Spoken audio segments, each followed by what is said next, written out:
We're going to say Nick Foles is Brady-esque. And you see what happens when you win a game? Well, he did. Yeah, he did. No, he's not. He's not. Yeah, he did. Skip, look, there's something to be said that a part of the process of the postseason is playing well in the regular season. Sure. And we say that we make the same argument about Joe Flacco. Man, once he gets to the playoffs, Skip, he's 10-5. He has more road playoff wins than any quarterback in NFL history. But a part of the process of being a good quarterback is playing well in the regular season. Let's just say, for the sake of argument, Skip, Joe Flacco has not gone to and won a Super Bowl, but he had played consistently well in the regular season. Do they take Lamar Jackson? Do they trade back in the first round to get Lamar Jackson? No, they don't. Please don't compare Joe Flacco to Nick Foles. No. Because it's a real, it's real disrespect to Nick Foles. How? Because of what Nick Foles has accomplished in both the regular season and what did he accomplish? How about 68 touchdowns to 33 interceptions in the regular season? Who's got more playoff wins? Charts. Who's got more playoff wins? Well, how about percentage of playoff game wins? I'd go with Nick Foles. Well, my thing is, Skip, he had that great season. He was 27-2. That was in the regular season. In the regular season. Huh. So I'm trying to figure it out, Skip. Yeah. Why did Philly get rid of him? They're not getting rid of quarterback. The one position. You know. Do you know how many times mistakes get made at quarterback in this league? Yeah. Everybody makes mistakes every draft, every year. Everybody gets stuck with somebody they shouldn't have hung on to or picked in the first place. Everybody does. So it was a mistake. This was a mistake.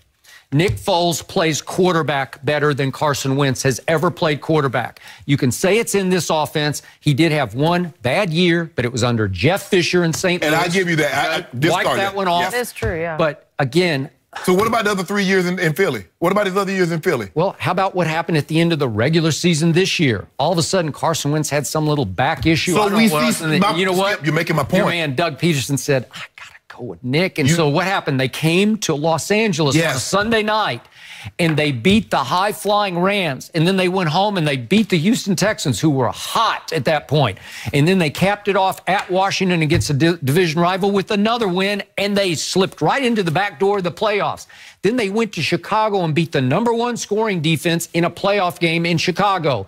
And Nick Foles is driving for the winning touchdown when the ball, fortunately for the Eagles, goes right through Alshon Jeffrey's hand, and it took all the heat and pressure off Eagles management. Now they can see their way clear, and I'm just speaking as a Cowboy fan.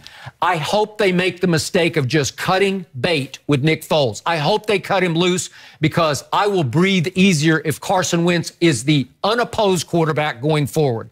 I hope he is. He has not taken a single postseason snap in his career after all that Nick Foles has done in the last 2 years for this team in the postseason and at the end of the regular season. And when Brett Favre says he's proven that he's clutch, he has. All I know is that Carson Wentz lost twice to Dallas this year. I saw. So I guess if you hold on, Skip, you tell him now. Hold on, wait a minute. You told me Dallas had a chance to go to and get to the Super Bowl. So losing to this team that could get to the Super Bowl, is that a shame in that? Well, you tell me that Carson Wentz is the best quarterback, at least in the division. He wasn't in those two games. He was. Dak Prescott. So now we evaluate the quarterback on a game-by-game basis. Well, whatever. So if he I just know what I see. I just see Nick Foles. Look, Brett Favre's exactly right. He is Brady-esque because he doesn't look the part. He doesn't have a great strapping body.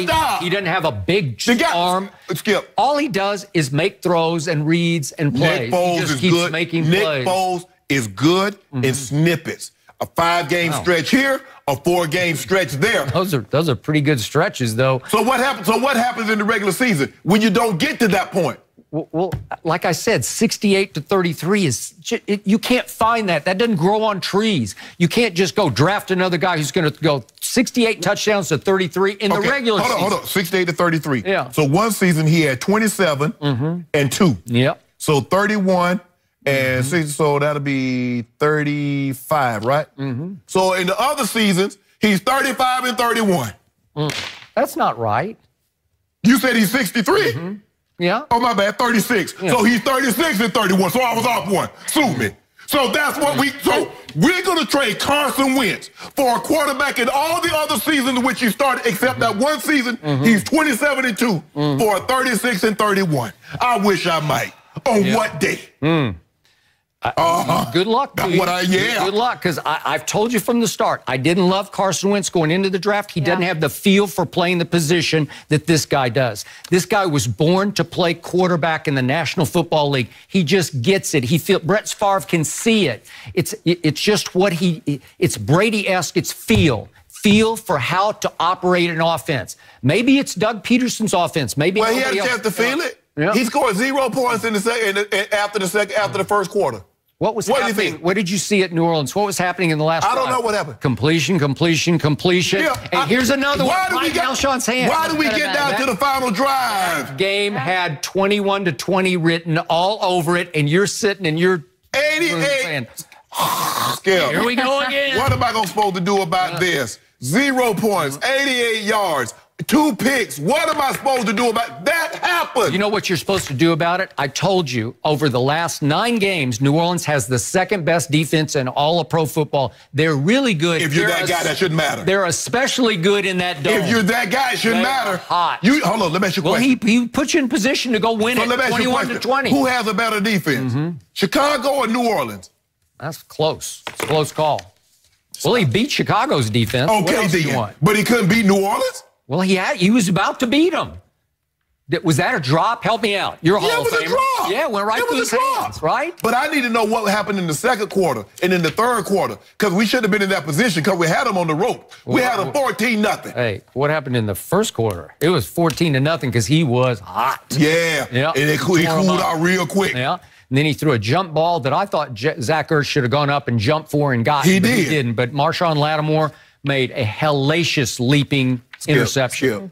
In the games he started, I think he started 3 games or 4 games? The last 3 games of the season? He won all 3. He won all 3. Yep. He didn't qualify, but had he qualified, he'd have been 21st in yards per attempt, 25th in touchdown to interception ratio. Can I interest you in that? How many games? Hold on. How many games do you think? Wins? Skip. It's wins. It's what he does. Carson Wentz will not be. I hope so. I hope they listen to you. You know what? This kid, Carson Wentz, he deserves to go unopposed next year. Don't backstop him. Don't buy the insurance policy. Don't pay Nick Foles $20 million to stand on the sideline. Just cut bait. I want to see Carson Wentz alone. I want to see Nick Foles. I want to see Nick Foles. And I want to see Nick Foles go out on his own. And I hope he has success. And if he doesn't, what are you going to say? Well, they should have kept him in Philly. Because, see, that's what's going to happen, Jenny. What's going to happen if he doesn't have success outside of Philly? They should have kept him in Philly. But no, if you're that dog, you should be able to do whatever you do. Skip. I only care about what happens in Philly. Pardon me, but I'm just a Cowboy fan. Well, don't worry. Please stick with Carson Wentz. And you already know how you guys do it. Yeah. Win the division, miss the playoffs. Win the division, miss the playoffs. Oh, so that's just set in stone. Yeah, that's how y'all do it. Go back to 2014. So next year it's done. Done. You will miss the playoffs. Done. Capital D. Yeah, watch. Capital O.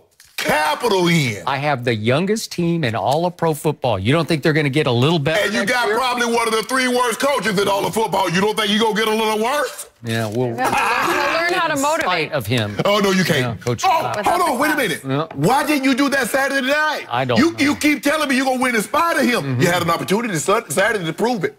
My quarterback almost pulled it. Your quarterback ain't almost do nothing. Yes, he did. Almost do nothing. You give him the ball, if they convert the 4th down, or they stop him on 3rd and 7 from the 28, and my quarterback would have won that game. You know it deep down. They ran rough shot. It's rough shot, and I want you to. It's not I want you to go shot. Yeah. Told the Cowboys off defensive line, talking about, we're not going anywhere. Jenny, you've been to the bar. Guy gets drunk, and they ask him to leave. The bouncers ask him to leave. He's like, I'm not going anywhere, buddy. They go, you get up out of here. I haven't seen that in a while. That's how they do it to the Cowboys D-line. All I know is the Rams' offensive line took DeMarcus Lawrence's soul. Yeah. They put, what you do, soul. when you grab a mofo by the neck. Yeah, I know. And then you choked him out. Somehow we took a Cowboys turn. I'm going to bring you guys back. Yeah. I can't believe you, Skip Bayless. Yeah. Come back to this. We're going to talk about James Harden, guys. Have you guys seen what he has been doing lately? Yeah, I've seen it.